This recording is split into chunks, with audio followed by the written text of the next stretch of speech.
그리스도 안에서 자유를 누리는 삶, 두 번째 시간입니다. 진리를 알지니 진리가 너희를 자유케 하리라. 내가 진리 안에서 산다면 주님께서 우리 인생에 허락하신 그 자유를 마음껏 누리고 살아가야 합니다. 예수 믿으면서도 갖가지 걱정과 근심과 두려움에 사로잡혀서 신앙생활 하시는 분들이 굉장히 많이 있습니다. 이거는 하나님께서 원하시는 것이 아닙니다.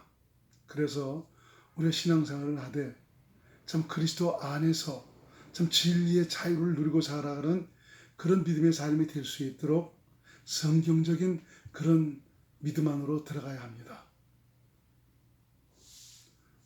지난번에는 그리스도 안에서 자유를 누리는 삶, 여기에 대해서 하나님의 뜻이 무엇인가를 살펴봤습니다.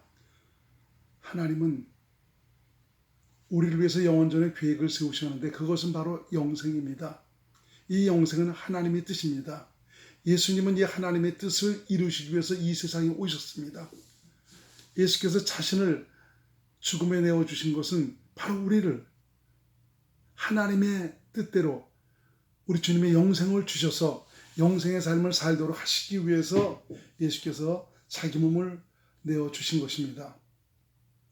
그렇다면 참 우리가 정상적인 성경적인 믿음으로 살고 있다면 주님의 안식은 물론이지만 진리 안에서의 자유를 누리고 주님께서 오늘도 일하시는 그분의 구원, 바로 이 일하심의 그 은총을 누리고 살아가는 것은 당연합니다.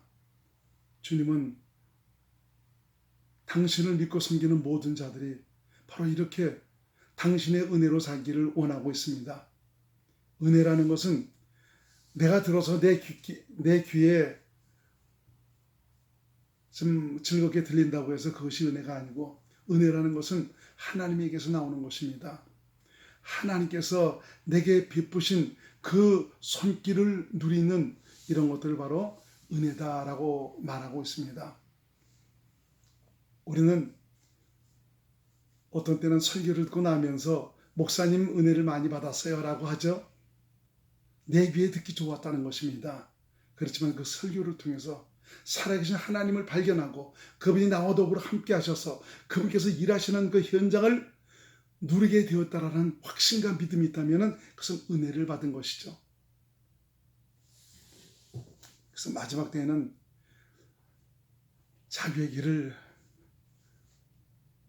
즐겁게 해주는 참 이런 것들을 많이 선호한다라는 참 그런 그 말씀도 있습니다. 자, 오늘 이 시간은 우리가 이런 그리스도 안에서 자유를 누리기 위해서는 바로 진리 안에서 그 자유를 누리며 살아가는 이런 삶을 살기 위해서는 우리가 옛 언약과 새 언약을 잘 알아야 됩니다. 옛 언약과 새 언약이란 바로 복음과 율법을 가리키고 있고요. 이것은 첫 것과 둘째 것을 얘기하고 있습니다. 예수님께서 이 땅에 오신 것은 첫 것을 폐하시고 둘째 것을 세우시기 위해서 오셨습니다. 예수께서 이 땅에 오신 것은 하나님의 뜻을 세우시기 위해서 오셨습니다. 하나님의 뜻을 행하러 왔다라고 히브리서 10장 7절에 말씀하고 있죠. 그 하나님의 뜻이 바로 뭐냐? 요한복음 6장 38절에서 40절 보니까 바로 나를 믿는 자마다 영생을 얻는 것이다. 그렇습니다. 하나님의 뜻은 우리가 영생에 이르는 것입니다. 그래서 우리가 신앙생활 한다면 바로 이 하나님의 약속인 영생 안에 들어가야 됩니다. 영생이 내 안에 이루어져야 된다는 것이죠.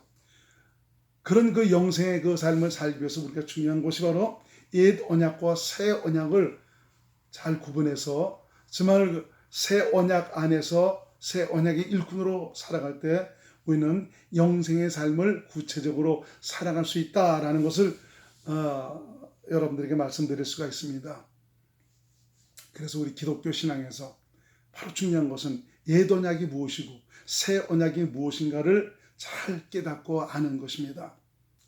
이것은 지금 신앙하고 있는 자신이 어떠한 정체성을 가지고 성경에서 말하는 올바른 신앙생활을 하고 있는지 이것을 가르쳐주는 것입니다. 그래서 신앙생활은 두 가지 종류의 길이 있습니다. 두 글 중에 하나는 바로 잘못된 길입니다. 이건 깨닫지 못하기 때문에 기껏 신앙생활은 잘해놓고도 하나님과는 아무런 관계도 없는 그런 신앙생활을 하게 되는 것이죠. 또 한 길은 성경적인 신앙으로 하나님이 인간을 위해서 예외해 놓으신 은혜의 모든 것들을 누릴 수 있는 그런 기회를 확실하게 잡도록 하고 있습니다. 이런 의미에서 옛 언약과 새 언약을 구분하는 것은 너무너무 중요하고요. 이것은 하나님의 약속에 이루고 또 이루지 않고를 가늠하는 중요한 요소가 됩니다. 신앙생활은 무턱대고 열심히 한다고 다 되는 것이 아닙니다. 신앙생활의 목적이 무엇인가를 확실히 알고 해야 하나님께서 예비하신 그 영광에 이르게 되고 그 영광을 경험할 수 있는 그런 믿음의 삶을 살아갈 수가 있습니다. 자, 그러면은 옛 언약이 무엇이고 새 언약이 무엇입니까? 그리고 이 두 언약이 왜 우리 인간에게 필요한 것입니까? 사실 하나님의 인간을 향한 약속은 하나였습니다. 인간을 위한 영원전의 약속은 바로 영생입니다. 그런데 문제가 생겼습니다. 에덴 동산에서 인간에게 영생을 주시기 위해서 생명나무의 그 실과를 먹도록 주님께서 생명나무의 실과를 먹도록 하셨는데 인간은 먼저 하나님께서 먹지 말라고 한 선악과를 먹었습니다. 그래서 하나님을 불순종하는 것이고요. 바로 범죄입니다. 왜 이것이 그렇게 인간을 고통 가운데 몰아가는 죄악입니까? 인간이 선악과를 먹은 것은 하나님의 말씀을 거부하고 뱀의 말, 곧 마귀의 말을 듣고 순종했다는 것입니다. 마귀는 하나님을 반역한 자입니다. 하나님의 원수이고요. 타락하고 변질된 부패한 존재입니다. 그래서 우리 인간이 마귀에게 순종했다는 것은 진자는 이긴 자의 종이 되었다. 마귀의 종이 되었다는 것이죠. 그래서 우리 인간은 마귀의 종으로 하나님을 떠나 사는 불행한 존재가 되었습니다. 그야말로 마귀의 사상과 생각을 따라 살아가는 마귀의 속성을 꼭 빼닮은 타락하고 변질된 그런 존재가 되었습니다. 그래서 하나님의 원수로 온갖 자신의 욕심을 채우기 위해 살아가는 탐욕의 화신이 된 것입니다. 하나님은 인간에게 약속하신 그 영생을 이루시기 위해서 죄에 빠진 인간을 구원하시고 생명을 주셔서 그래서 영생의 삶을 누리도록 하시기 위해서 그리스도를 보내실 것을 약속하셨습니다. 인간이 비록 마귀의 종이 돼서 하나님의 원수로 행하는 그런 불행한 존재가 되었지만 인간을 향한 하나님의 사랑은 여기서 그치지 않았습니다. 인간에게 약속하신 그 약속을 이루시기 위해서 하나님은 그리스도를 보내셔서 인간을 마귀에게서 바로 죄에서 벗어나게 하셔서 하나님의 약속을 이루실 것을 약속하셨습니다. 제가 창세기 3장 15절 공동 번역을 한번 읽어드리겠습니다. 나는 너를 여자와 원수가 되게 하리라. 내 후손을 여자의 후손과 원수가 되게 하리라. 너는 그 발꿈치를 물려고 하다가 도리어 여자의 후손에게 머리를 밟히리라 라고 말씀하셨습니다. 여자의 후손인 그리스도를 보내셔서 마귀의 머리를 밟는다는 것은 마귀의 권세를 파고 바로 그 마귀의 손아귀에서 건져내서 다시 하나님의 그 약속을 이루시겠다라고 말씀하는 것이죠. 하나님은 인간으로 하여금 바로 이 믿음의 법을 통해서 그리스도를 받아들이도록 하기 위해서 하나님은 아브라함을 택하셨습니다. 아브라함의 믿음으로 그리스도를 믿도록 해서 인간을 대적의 손에서 구원해서 하나님의 약속 곧 하나님의 뜻을 이루신 것을 약속을 하셨습니다. 창세기 22장 16절에서 18절 말씀을 제가 한번 읽어드리겠습니다. 가라사대 여호와께서 이르시기를 내가 나를 가리켜 맹세하노니 내가 이같이 행하여 네 아들 네 독자를 아끼지 아니하였은즉 내가 네게 큰 복을 주고 네 씨로 크게 성하게 하여 하늘의 별과 같고 바닷가의 모래와 같게 하리니 네 씨가 그 대적의 문을 얻으리라. 또 내 씨로 말미암아 천하 만민이 복을 얻으리니 이는 내가 나의 말을 준행하였음이라 하셨다 하니라. 이 내 씨는 누구를 가리킵니까? 바로 그리스도를 가리키는 것입니다.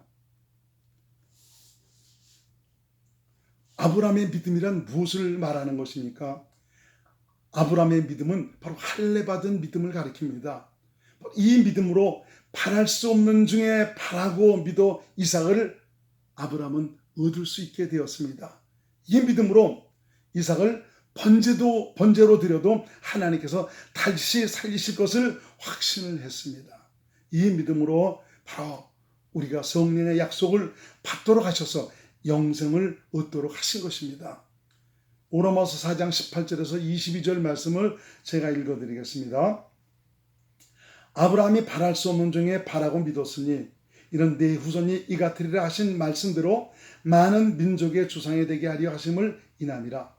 그가 백선하되어 자기 몸에 죽은 것 같음과 사라의 태에 죽은 것 같음을 알고도 믿음이 약하여지지 아니하고 믿음이 없어 하나님의 약속을 의심치 않고 믿음에 견고하여져서 하나님께 영광을 돌리며 약속하신 그것을 또한 능히 이루실지를 확신하였으니 그러므로 이것을 저에게 의로 여기셨느니라. 히브리서 11장 17절 19절에 대해서는 이렇게 말하고 있습니다. 아브라함은 시험을 받을 때 믿음으로 이삭을 드렸으니 저는 약속을 받은 자로 돼 그 독생자를 드렸느니라. 저에게 이미 말씀하시기를 네 자손이라 칭할 자는 이삭으로 말미암으리라 하셨으니 저가 하나님이 능히 죽은 자 가운데서 다시 살리실 줄로 생각한지라. 비유컨대 죽은 자 가운데서 도로 받은 것이니라. 참 아브라함은 하나님이 어떤 분인가를 확실히 알았습니다. 이삭을 번제로 드리라고 했지만, 죽여서 당신께 제사를 드리려고 했지만 죽여도 다시 살리셔서 그 이삭으로 말미암아 그리스도를 보내셔서 인생의 구원을 얻게 하신다는 이것을 확신했기 때문에 이 아브라함은 스스럼 없이 드릴 수가 있었습니다.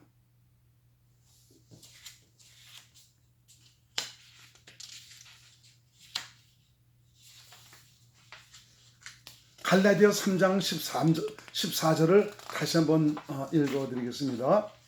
이는 그리스도 예수 안에서 아브라함의 복이 이방인에게 미치게 하고 또 우리로 하여금 믿음으로 말미암아 성령의 약속을 받게 하려 함이니라. 성령의 약속을 통해서 그 성령으로 말미암아 그리스도를 믿음으로 영생의 삶을 살도록 하시겠다는 것이죠. 하나님은 인간이 왜 그리스도를 받아들이고 믿어야 하는지 그 이유를 알게 하시기 위해서 그래서 모세에게 율법을 주신 것입니다. 이 모세의 율법을 옛 언약 또는 첫 언약, 첫 것이라고 부르고 있습니다. 이것은 이스라엘 열조 곧 아브람과 이삭과 야곱으로 세운 언약이 아니고 이 언약은 장차 사라질 것으로 인간으로 하여금 인간이 죄인이라는 사실을 깨닫게 하기 위해서 하나님께서 모세에게 율법을 주신 것입니다. 로마서 3장 20절 현대인 성경으로 제가 읽어드리겠습니다. 그래서 율법을 지키는 것으로는 하나님 앞에서 아무도 의롭다는 인정을 받을 수가 없습니다. 율법은 다만 우리가 죄인이라는 사실을 깨닫게 하는 것뿐입니다. 그 율법을 통해서 우리 자신이 바로 죄인이다. 이 한계를 주님께서 볼 수 있도록 해주시기 위해서 바로 율법을 주신 것입니다. 율법은 하나님의 거룩하고 의롭고 선한 계명으로 이것을 지키면 복을 받고 장수하고 생명을 얻을 수가 있습니다. 그러나 이스라엘은 물론 세상 어느 누구도 율법을 지켜서 의로워진 자는 하나도 없습니다. 왜 그렇습니까? 마귀에게 속해 사는 바로 죄인이기 때문에 그렇습니다. 타락하고 부패한 변질된 마음으로 사는 인간은 하나님의 거룩한 계명을 지킬 수 없습니다. 이것은 마귀도 얼마든지 노력하면 하나님처럼 될 수 있다는 말이기도 하기 때문입니다. 로마서 3장 10절로 12절 말씀을 제가 읽어드립니다. 기록한 바 의인은 없나니 하나도 없으며 깨닫는 자도 없고 하나님을 찾는 자도 없고 다 치우쳐 한 가지로 무익하게 되고 선을 행하는 자는 없나니 하나도 없다. 이렇게 말씀해 주고 있지 않습니까? 인간이 수양을 통해서 훈련을 통해서 또는 수행을 통해서 참 깨달음의 경지, 부처의 경지에 이른다고도 하는데 인간이 하나님의 거룩한 의로움에 이르기 위해서는 인간이 살아가는 생명 자체가 바뀌어져야 됩니다. 죄인으로서는 거룩하고 이르고 선한 하나님의 계명을 지킬 수가 없습니다. 그러면은 참 이 죄인의 생명을 가진 마귀에 속한 생명으로 살아가는 인간이 바로 율법을 지킬 수 있다는 것은 마귀도 하나님처럼 될 수 있다는 그런 말이기도 합니다.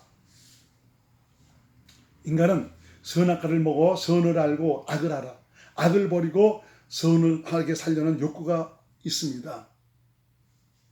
그렇지만 그 살아가는 생명 자체가 마귀에 속한 생명이기 때문에 결코 하나님의 거룩하고 의롭고 선한 계명을 지킬 수 없습니다. 그것이 좋은 줄 알고 있지만 그렇게 살아야 된다는 것을 알지만 우리 인간의 능력으로는 그렇게 살 수가 없다는 이 사실을 우리 인간들이 간과하고 있다는 사실입니다.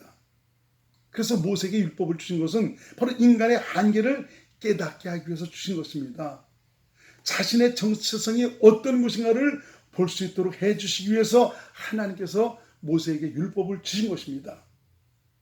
그래서 우리 인생이 아무리 발버둥 쳐도 하나님의 거룩함에 의로움에 선하게 살아갈 수 있는 영생을 얻을 수 있는 그런 인간이 될 수가 없다는 것을 깨닫고 이 마음으로부터 정말 그 살기를 소원하는 간절한 욕망, 바로 이것을 채워줄 그리스도를 기다리게 하기 위해서 하나님께서 모세에게 율법을 준 것입니다. 그래서 성경은 율법은 그리스도를 기다리게 하는 몽학선생이다라고 말씀하고 있습니다. 갈라디아서 3장 24절을 제가 읽어드립니다. 이같이 율법이 우리를 그리스도에게로 인도하는 몽학선생이 되어 우리로 하여금 믿음으로 말미암아 의롭다함을 얻게 하려 함이니라. 우리 인간의 한계를 한 우리 자신은 살기 위해서 몸부림을 치게 되죠. 내가 이렇게 멸망당할 수밖에 없는 그런 존재나 내가 살 길은 없느냐 이거예요. 내가 구원받을 길은 없느냐 이거예요. 하나님은 이런 인간에게 자신의 정체성이 무엇이고 어떤 존재인가를 알게 하셔서 바로 그리스도를 기다리게 하셔서 그 그리스도로 말미암아 하나님의 약속에 참여할 수 있도록 그런 길을 열어주신 것입니다. 그러니까 모세의 율법이라는 것은 바로 그리스도를 기다리게 하는 몽학 선생입니다. 그래서 이 모세의 율법이라는 것은 인간의 육신에다가 주신 법이고요. 너는 그것을 지킬 수 없는 죄인이다 라는 것을 깨닫게 하기 위해서 주신 것입니다. 그래서 율법을 가리켜서 육체와 상관된 계명이다라고 말씀하고 있습니다. 히브리서 7장 16절을 제가 읽어드립니다. 그는 육체에 상관된 계명의 법을 쫓지 아니하고 오직 무궁한 생명의 능력을 쫓아야 된 것이니 바로 율법은 육체에 상관된 계명이다. 마귀에게 속한 죄인의 생명으로 살아가는 육신, 이것으로 말미암아 너희가 하나님의 거룩하고 이렇고 선한 계명을 한번 지켜보라 고 주신 것입니다.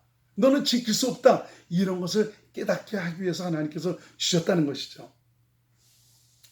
율법을 지킬 수 없는 죄인임을 알기에 죄에서 벗어나고자 하는 열망과 소원을 갖게 되고 그 죄에서 구원하실 그리스도를 간절하게 기다리게 되는 것입니다. 모세의 율법과 시편과 선지자의 예언들은 모두가 인간을 죄에서 구원하실 그리스도를 말씀하고 있고요. 예수님께서도 이는 모두가 내게 대하여 기록한 글이다 라고 말씀하셨습니다. 누가복음 24장 27절을 제가 읽어드립니다. 이에 모세와 및 모든 선지의 글로 시작하여 모든 성경에 쓴 바 자기에 관한 것을 상세히 설명하시니라. 예수님은 하나님이 보내신 그리스도이시며 하나님의 뜻을 세우시기 위해서 오셨습니다. 히브리서 10장 9절에서 10절을 제가 읽어드립니다. 그 후에 말씀하시기를 보시옵소서 내가 하나님의 뜻을 행하러 왔나이다 하셨으니 그 첫 것을 피하시는 그 첫 것은 뭐라고 그랬습니까? 첫 언약, 모세의 율법을 얘기하죠. 육체로 말미암아 하나님의 계명을 지켜 행하려는, 그래서 육체로 하나님처럼 되어보겠다는 이것을 가리키고 있지 않습니까? 하나님은 이런 이 첫 것을 피하신 것은 바로 둘째 것을 세우려 하심이라. 이 뜻을 쫓아서 예수 그리스도의 몸을 단번에 들이심으로 말미암아 우리가 거룩함을 얻었노라. 어디다 드렸습니까? 죽이는 길밖에 없는 것입니다. 이거는 없애는 길밖에 없어요. 그리고 새로운 생명을 주셔야 되는 것입니다. 예수님은 그리스도이시며 하나님이십니다. 하나님이신 예수님이 육신을 입고 오신 것은 인간을 죄에서 마귀에서 벗어나게 해서 영원전의 약속인 영생을 인생 안에 이루기 위해서입니다.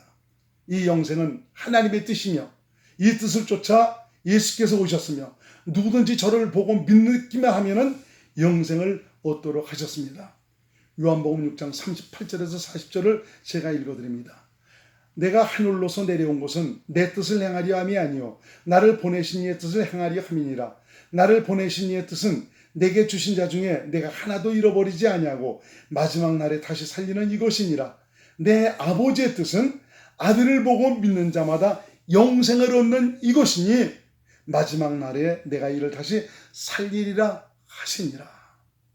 참 안타까운 것은 예수 믿는 사람들 중에서 참 복음을 뭐라고 얘기하냐, 십자가가 복음이다라는, 참 여기서 그치는 분들이 너무 많이 있습니다. 십자가는 우리 예수 믿는 사람들에게 너무너무 중요한 거예요. 복음을 이루는, 하나님의 약속을 이루는 중요한 과정입니다. 없어서는 안 될 과정입니다. 그렇지만 그 자체가 복음은 아닙니다. 복음은 영생의 복음입니다. 복음은 하나님의 생명의 복음입니다. 복음은 예수 그리스도 그분 자신이 복음입니다. 무엇이 기쁜 소식이었습니까? 살아계신 하나님이 인생 안에 오셔서 인간과 함께 사신다는, 그래서 하나님의 나라를 이루어 하나님 나라로 살게 한다는, 이것이 인생의 가장 기쁜 소식이요 복음인 것입니다. 그래서 우리가 참 이 십자가는 없어서는 안 될 너무 중요한 것이지만 이 자체에 머물러서 하나님께서 우리 인생에 주시기를 원하시는 그 목적을 잃어버리고 그 약속에 이르지 못하는 이런 어리석은 분들이 없어야 하겠습니다. 타락하고 변질된 부패한 생명으로는 하나님을 사랑할 수도 영생에 이를 수도 없습니다. 그래서 십자가가 필요했던 것입니다. 하나님은 인생의 마음에 할례를 베푸셔서 하나님을 사랑하도록 해서 생명에 이르게 하실 것을 말씀하셨습니다. 여기서 할례를 베푼다는 것은 바로 무엇을 얘기합니까? 이건 바로 십자가를 가리킵니다. 할례라는 것은 육신의 생명을 죽인다는 그 의미입니다. 육신의 것으로는 하나님을 기쁘게 드릴 수가 없습니다. 이거는 죽이는 일밖에 없습니다. 그래서 예수께서 십자가에서 죽으셨습니다. 예수께서 십자가에 죽으실 때 거기에 나도 함께 못 박힌 것입니다. 이 십자가가 바로 세례입니다. 이걸 통해서 하나님께서 이걸 받아들이고 믿은 자들을 성령으로 거듭나게 하셔서 하나님의 생명을 주어서 영생에 이르도록 하신 것입니다. 이것이 바로 새 언약입니다. 하나님의 마음을 주셔서 하나님의 계명을 지키고 생명을 얻도록 하신다는 것입니다. 신명기 30장 6절을 제가 읽어드립니다. 네 하나님 여호와께서 네 마음과 네 자손의 마음에 할례를 베푸사, 그래서 마음의 할례를 베푼다는 것은 육신의 생각과 마음, 이걸 없애버린다는 것이죠. 너로 마음을 다하며 성품을 다하여 네 하나님 여호와를 사랑하게 하사 너로 생명을 얻게 하실 것이며, 어떻게 생명을 얻을 수가 있습니까? 하나님의 생명을 가져야 돼 그 생명을 얻게 되는 것 아닙니까? 그러니까 할례를 통해서 우리 육신에 속한 모든 것을 없애버리시고 복음을 믿은 자들에게 성령으로 거듭나 그 생명을 주셔서 영생, 바로 생명을 얻도록 하셨다. 이 생명 안에서 하나님의 마음이 흘러나오고 이 마음으로 하나님을 사랑하도록 하시겠다는 것입니다. 이 새 언약에 대해서 에레미야 선지자를 통해서 하나님께서 말씀하셨죠. 에레미야 31장 31절에서 33절 말씀을 제가 읽어드립니다. 나 여호와가 말하노라. 보라 날이 이르리니 내가 이스라엘 집과 유다 집에 새 언약을 세우리라. 나 여호와가 말하노라. 이 언약은 내가 그들의 열조의 손을 잡고 애굽 땅에서 인도하여 내던 날에 세운 것과 같지 아니할 것은 내가 그들의 남편이 되었어도 그들이 내 언약을 파였음이니라. 나 여호와가 말하노라. 그러나 그날 후에 내가 이스라엘 집에 세울 언약은 이러하니 곧 내가 나의 법을 그들의 속에 두며 그 마음에 기록하여 나는 그들의 하나님이 되고 그들은 내 백성이 될 것이다. 이 말씀에 대해서 에스겔 선지자는 에스겔서 36장 26절에서 27절에 이렇게 말씀하고 있습니다. 또 새 영을 너희 속에 두고 새 마음을 너에게 두되 너희 육신에서 굳은 마음을 제하고, 굳은 마음이 바로 무슨 마음? 육신의 마음입니다. 육신의 생각과 마음, 마귀에 속한 육체 생명에서 나오는 그 마음 아닙니까? 이걸 제하고 부드러운 마음을 줄 것이며, 그 부드러운 마음은 하나님의 마음, 그리스도의 마음을 주겠다는 것이죠. 또 내 신을 너희 속에 두어 너희로 내 율례를 행하게 하리니 너희가 내 규례를 지켜 행하리라. 성령을 주셔서 성령을 말미암아 내 율례와 규례를 지키도록 하시겠다라고 말씀하고 있습니다. 예수님은 바로 이러한 하나님의 계획을 실행하기 위해서 오셨고요. 대속의 모든 과정을 거쳐 인간의 죄를 사하시고 마귀에게 속해서 하는 생명, 바로 옛사람까지도 해결해 주셨습니다. 그리고 부활과 승천, 성령 강림의 과정을 통해서 이러한 사실을 듣고 받아들여 믿은 자들을 성전 삼아 친히 그들의 생명이 되어 주셨습니다. 이것이 바로 하나님의 뜻이 이루어져 영생이 이루어진 상태입니다. 그래서 새 언약이란 복음을 듣고 믿어 하나님의 약속이 이루어져 영생이 자신 안에 이루어진 것을 가리키고 있습니다. 하나님이 친히 인간 안에 오셔서 인간과 함께 사신다는 것입니다. 인간과 생명으로 하나 되어 하나님을 머리로 산다. 그럼 하나님의 명령을 듣고 산다. 이 말은 바로 뭡니까? 하나님의 통치와 다스림을 따라 산다는 것이죠. 이것은 목자와 양의 관계를 회복한 것이죠. 양은 목자의 음성을 듣고 살아가는 것 아닙니까? 이것은 바로 교회를 가리키고 있죠. 교회는 그리스도를 머리로 사는 것이다 아닙니까? 머리로 산다는 것은 머리의 명령을 듣고 살아간다. 어떻게 그리스도와 내가 그리스도의 명령을 듣고 살아갈 수가 있습니까? 생명으로 그리스도와 하나가 되기 때문에 그리스도 하나 된 그 생명에서 나오는 그리스도의 마음을 주셔서 머리의 음성을 듣고 살아갈 수 있도록 그렇게 하셨다는 것이죠. 이것이 영생이 이루어진 것이고요. 이것은 바로 하나님의 마음, 그리스도의 마음으로 산다는 것이고요.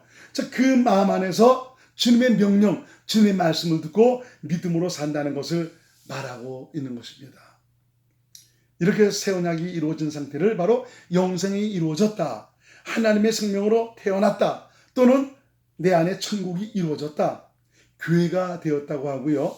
하나님의 통치와 다스림에 사는 하나님 나라가 되었다, 하나님의 안식에 들어갔다라고 말하고 있습니다. 이것을 그리스도 안에서 산다, 그리스도의 마음으로 산다라고 말하고 있습니다. 이걸 다 따로따로 생각하지 마세요. 다 같은 의미의 말씀입니다.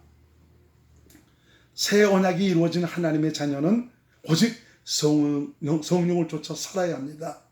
성령님은 내 안에 오신 그리스도를 생명으로 알도록 가르치셔서 그리스도의 마음을 갖도록 하시고요. 그 마음 안에서 말씀하시는 주님의 음성을 듣고 믿음으로 살게 하시는 것입니다. 목자와 양의 관계가 확실히 이루어져서 양은 목자의 음성을 듣고 살지 않습니까?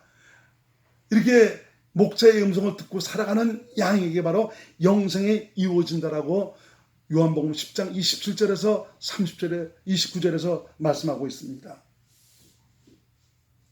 새 언약이란 바로 그 아버지의 마음을 주셔서 그 마음으로 살도록 하시겠다는 것입니다. 에스겔서 11장 19절에서 20절 말씀을 제가 읽어드립니다. 내가 그들에게 일치한 마음을 주고, 그 일치한 마음은 하나님과 내가 하나 된 마음이다 라고 말씀해주고 있지 않습니까? 그 속에 새 신을 주며 그 몸에서 굳은 마음을 제하고 육신에 속한 마음을 없애버리고 부드러운 마음을 주셔서 내 율례를 쫓으며 내 규를 지켜 행하게 하리니 그들은 내 백성이 되고 나는 그들의 하나님이 되리라. 이렇게 주님 주신 마음으로 사니까 세상 썩어질 정욕을 위해서 사는 것이 아니라 신의 성품에 참여해서 자신 안에 사시는 그리스도를 보여주고 나타내며 살아가는 믿음의 사람이 됩니다. 베드로후서 1장 3절로 4절 말씀을 제가 읽어드립니다. 그의 신기한 능력으로 생명과 경건에 속한 모든 것을 우리에게 주셨으니 이는 자기의 영광과 덕으로서 우리를 부르신 자를 알므로 말미암음이라. 어떻게 생명과 경건의 손 그 신기한 능력을 알 수가 있습니까? 성령의 가르침을 통해서 알게 되는 것이죠. 이를 통해서 그 보배롭고 지극히 큰 약속을 우리에게 주사 이 약속으로 말미암아 너희로 정욕을 인하여 세상에서 썩어질 것을 피하여 신의 성품에 참여하는 자가 되게 하려 하셨으니. 옛 언약의 뿌리는 나 곧 육신을 가리킵니다. 새 언약의 뿌리는 하나님 곧 내 안에 생명으로 오신 그리스도이십니다. 옛 언약의 믿음으로 사는 자는 자기 스스로가 하나님을 위해서 무언가를 하려고 그렇게 노력하고 있지만, 새 언약의 믿음은 성령으로 말미암아 내 안에 오신 그리스도에 의해서 그리스도를 믿음으로 행합니다. 그리스도를 믿음으로 행하기 위해서 오직 성령으로 심는 일에 힘쓰는 거죠. 왜냐하면 성령의 가르침과 감동을 통해서만이 그리스도 안에서 주님을 믿음으로 살 수 있기 때문에 그렇습니다. 그래서 옛 언약이란 인간으로 하여금 자신이 죄인임을 깨닫게 하는 그런 역할을 하지만, 새 언약은 그리스도 안에서 하나님의 의로움으로 사는 의인임을 나타내도록 하는 것입니다. 옛 언약과 새 언약이 무엇이냐? 첫 것과 둘째 것이 바로 무엇이냐? 율법과 복음이 무엇이냐?